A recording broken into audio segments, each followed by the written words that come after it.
You ask Tiger to calculate. This deals with finding the midpoint between 2 points.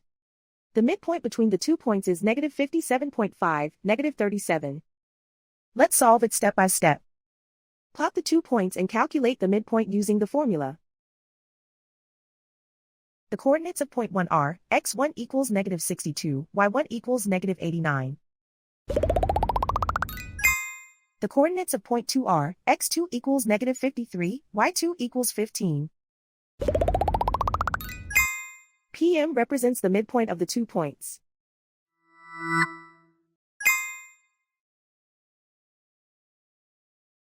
Use the x values in the midpoint formula to find the midpoints x. x1 equals negative 62. x2 equals negative 53.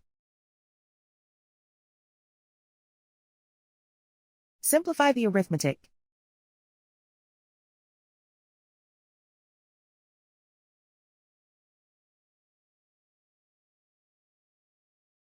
Use the y values in the midpoint formula to find the midpoints y. y1 equals negative 89. y2 equals 15.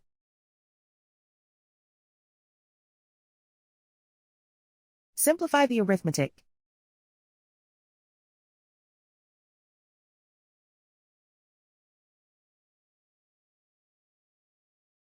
And so, the midpoint is, negative 57.5, negative 37.